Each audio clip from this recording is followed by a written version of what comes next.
जब से एमसीडी बनी है आज सबसे दुर्भाग्यपूर्ण दिन है। आज भारतीय जनता पार्टी शासित एमसीडी के अंदर,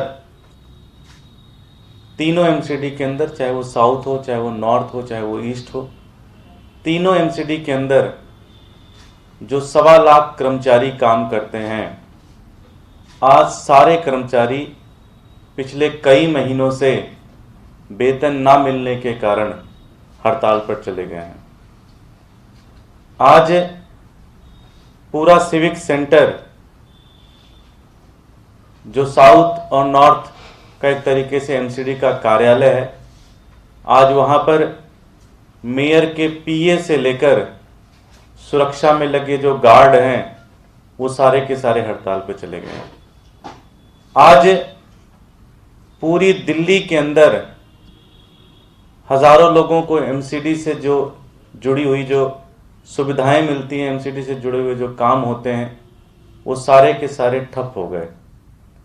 आज एक तरीके से देखा जाए तो एमसीडी जो भी दिल्ली के अंदर काम करती है वो सारी की सारी सुविधा, सारे के सारे व्यवस्था पूरी तरह से ठप हो गई। पिछले 14 सालों से भारतीय जनता पार्टी ने जिस हिसाब से एमसीडी को लूटा है, ये स्थिति उसी के कारण आज पैदा हुई है। आज किसी भी कर्मचारी का पिछले 5 से 6 महीने से ना घर के चूल्हे जले हैं, ना उनके पास संसाधन पूरी तरह से खराब हो चुके हैं। लोगों ने अपने रिश्तेदारों से उधार लिया है, लोगों ने अपने दोस्तों से उधार लिया है, बच्चों की फीस नहीं जमा करा पा रहे हैं। 24,000 जो बुजुर्ग नॉर्थ एमसीडी के अंदर कर्मचारी हैं उनको पेंशन नहीं मिल रही है। एक तरीके से चारों तरफ एमसीडी के अंदर हाहाकार बचा हुआ है।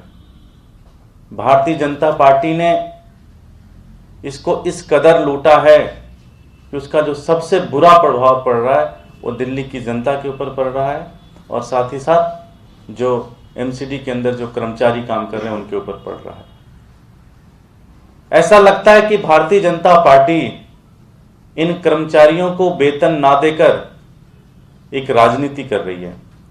इन कर्मचारियों के ऊपर राजनीति कर रही है, उनको सैलरी ना दे रही है, उनको वेतन ना देकर एक तरीके से दिल्ली सरकार को भी बदनाम करने का प्रयास कर रही है। अगर आप लोगों ने पिछले कुछ महीने पहले देखा होगा, कुछ हफ्ते पहले ही देखा होगा कि जब पूरी नॉर्थ एमसीडी के जितने भी डॉक्टर्स थे, जितने भी नर्सेस थी, वो प्रोटेस्ट कर रहे थे।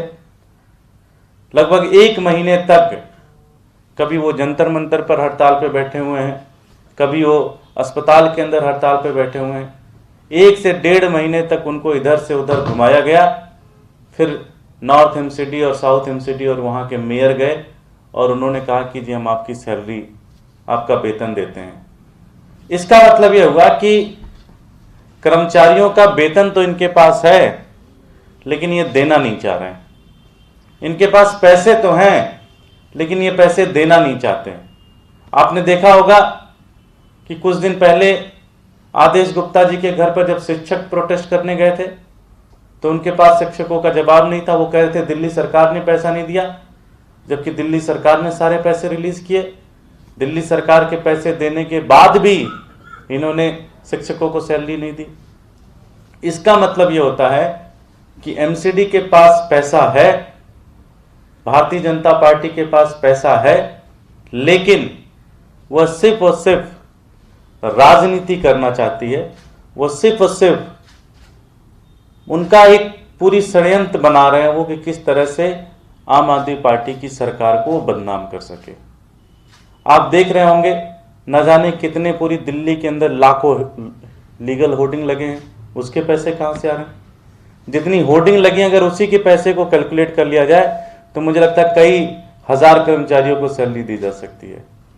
तो ऐसा लगता है कि भारतीय जनता पार्टी कर्मचारियों की जिंदगी के साथ खेलकर दिल्ली की जनता को पूरे देश के अंदर बदनाम कर रही है, दिल्ली की जनता को पूरी दुनिया के अंदर बदनाम कर रही है। मैं भारतीय जनता पार्टी से एक ही चीज कहना चाहता हूं, वेतन दो नहीं तो इस्तीफा दो।